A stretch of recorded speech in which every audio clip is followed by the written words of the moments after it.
Hi, it's Tammy Gingro with Body and Balance Healing Center. And this is my first day in a challenge that I've accepted to post daily. And what I'm going to be sharing with you for at least the next 30 days is a daily tarot reading. And I'm maybe going to come up with a format that I do the same thing and share the same thing with just the energy of the day. The primary deck that I work with is Aleister Crowley's Book of Thoth and Thoth Tarot. This is the back of the card with this rose cross. And the reason that I am a huge fan of Aleister Crowley's Thoth Tarot is that it is one of the great origins of holistic health. And I, of course, am a huge proponent of holistic health. And Aleister was absolutely brilliant. And he connected all of the ancient sciences, astrology, astronomy, the I Ching, the ancient Kabala and the tree of life, yoga, and more. And the artwork and the wisdom contained within these cards was the first deck that I ever worked with that made me want to dive deep and to learn how to become a true initiate of tarot and magic. So I'm really excited to share this reading with you. And today will be a little bit longer than I anticipate these daily readings to be. So what I've done is I have asked some questions and drawn some cards and then taken some notes on those cards. I like filming outdoors. Right now I'm at my little home in Pennsylvania, so we may have a little bit of traffic in the background, but I just hope you enjoy the peaceful sound of the crickets in the background and that we don't get rained on. So today I've done a love drawing, and the question was, reveal to us what is still blocking anyone who is not currently partnered with their divine feminine or divine masculine counterpart. What is still blocking the attraction of your divine counterpart? Or if you're in a relationship, what is blocking you or preventing you from growing deeper in your unconditional love for one another? And let me tell you, this is a beautiful reading. So first I went to Moonolgy, and the first card that came up in answer to what is blocking you from your divine counterpart is, you are good enough. The full moon in Virgo. I know for me personally, one of my greatest subconscious limiting beliefs was that I was not good enough. I had little to no self-worth before I discovered that it was important to love myself and to overcome and let go of those beliefs. So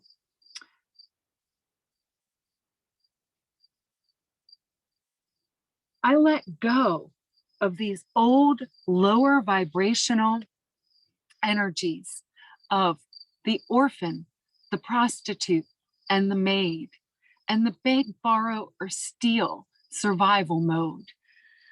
I claim now my divine DNA blueprint of a princess and a queen, or a king if you're a masculine watching, and the education, wisdom, love, support, and responsibility that is inherently mine.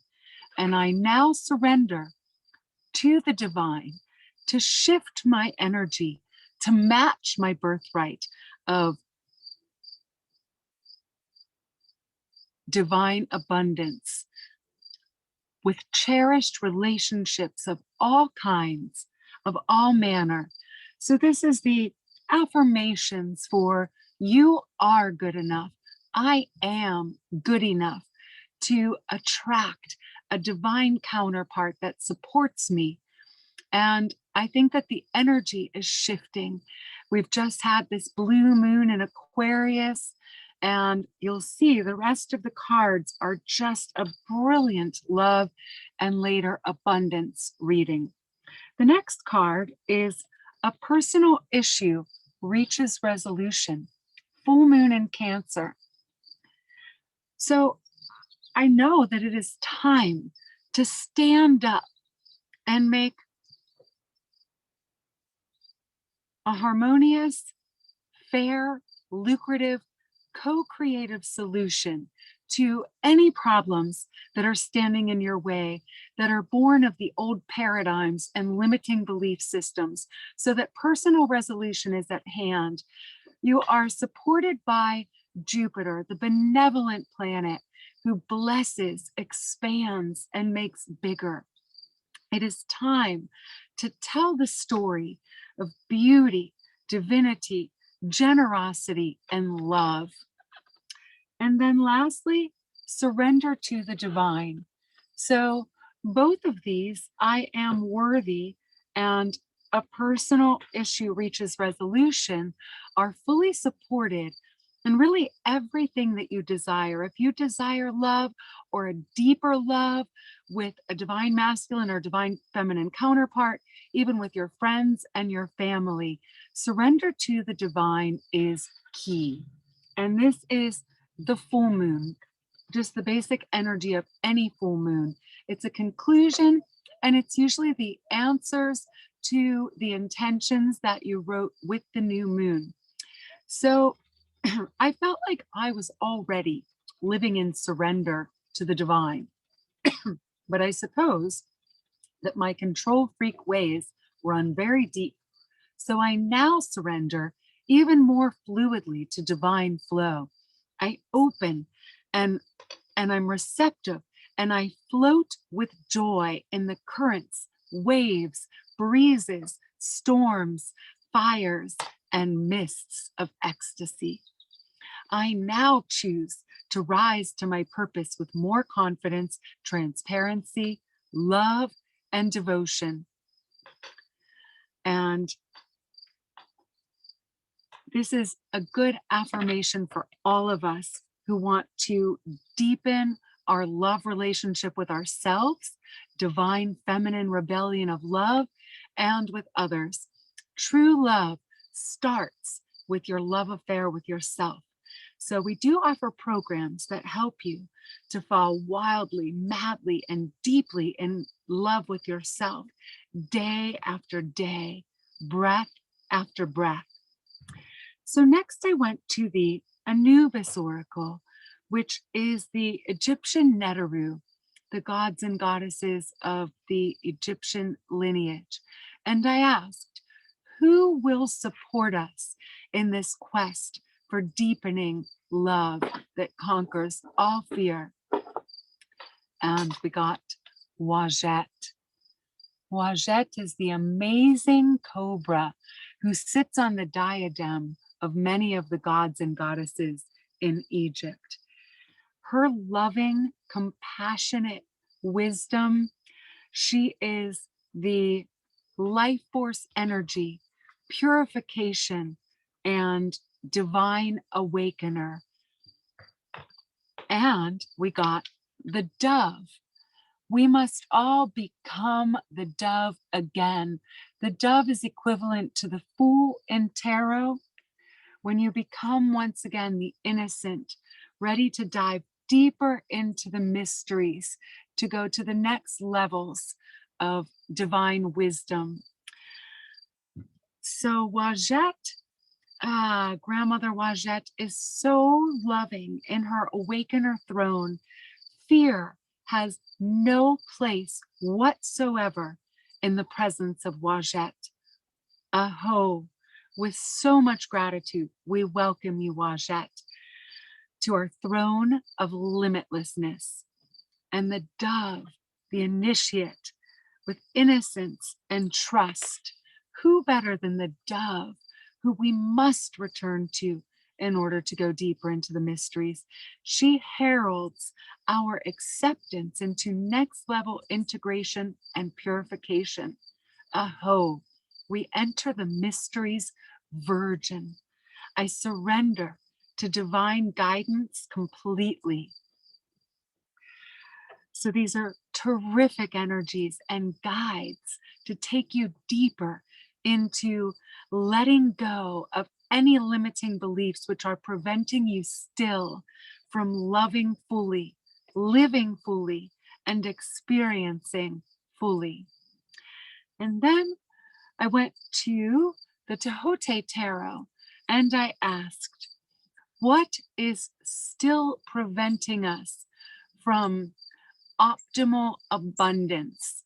And what is preventing us or blocking all the abundance that we need to support living more fully in our purpose? And we got the Six of Cups, pleasure. The Six of Cups is an amazing card. It is reflective of the Ace of Cups, which is water in perfect balance. In this card, it represents the sun in Scorpio, and the original name was the Lord of Pleasure. The sun is outrageously happy to be in Tifereth on the Tree of Life, and it shines with double warmth and pleasantness on the sensuous and fun-loving sign of Scorpio. This card represents pleasure in its highest sense. It implies well-being, harmony of natural forces without effort or strain, ease and satisfaction. It represents emphatically the fulfillment of sexual will.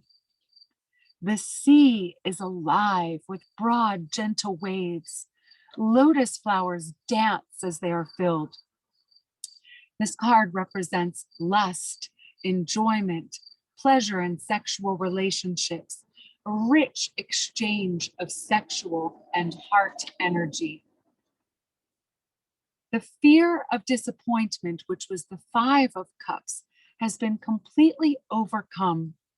Body and soul are purified and ready for pleasurable interaction with the beloved. There are snakes coiled in each of these cups, which represent the transformative power of sexual will. Overflowing emotions are pouring out of the blossoms and into the cups. This card is an invitation to give myself to the richness of our own emotionality. This can be experienced as jumping into the water, diving deep, the tingling anticipation of deeply diving, of disappearing and letting go in that bubbly water, getting all the way to the bottom, letting go, and then resurfacing.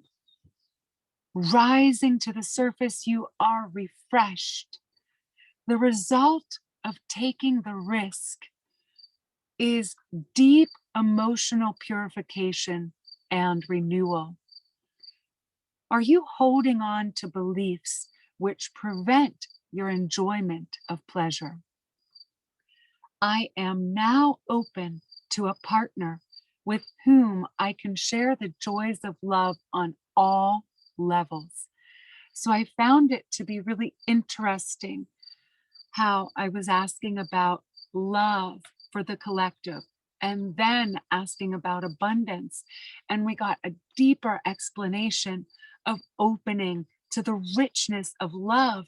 And that when we do, and when we surrender to pure, unadulterated, limitless pleasure, it could also be the keys to greater abundance and opening the floodgates, if you will, to limitless abundance.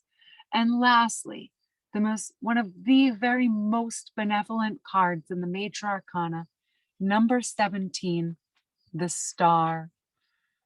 This is the card of wishes fulfilled. It represents the sign of Aquarius. Inspiration, crystallization, self-realization, radiating clear vision, trust in self, connection to universal intelligence. The star represents a beautiful process. Cosmic inspiration of the highest level is received and made manifest on the earth plane.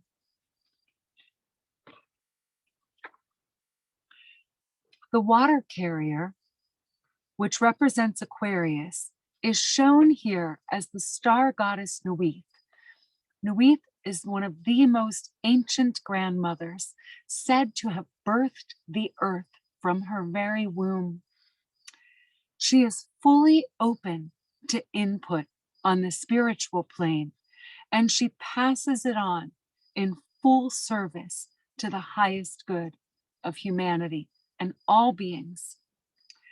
She is the channel used by divine energy to manifest on earth.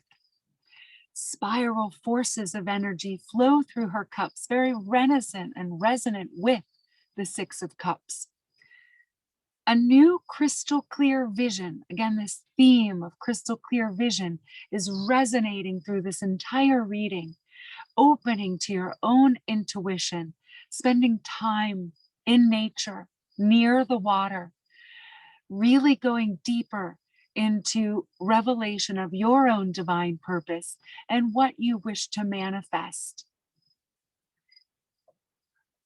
So this crystal clear vision lends form and purpose to that which only a moment ago was a vague impression. Bring your dreams into reality. We are supported, and you won't be doing it alone. Your divine counterpart is on their way to you. You gain boundless potential towards the development of your dreams and goals with the star card. She gives wings to your soul and allows the seemingly impossible to become manifest in marvelous ways.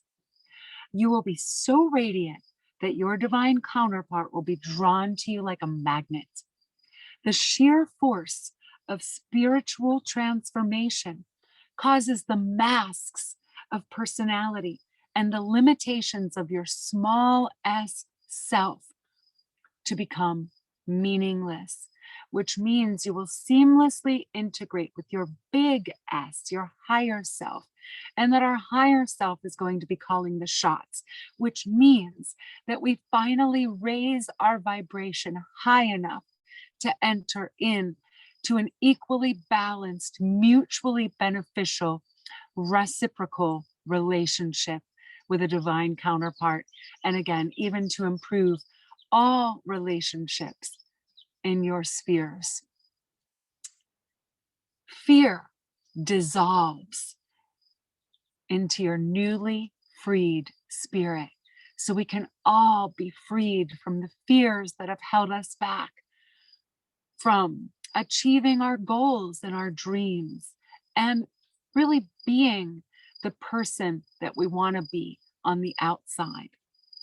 So let your star rise and yet stay in connection with the earth. Here is an affirmation that we can close with. My creative ideas, powers of imagination, and my connection to all-encompassing consciousness show me the way to realize my ideas. So I really want to thank you for joining me for this daily tarot reading.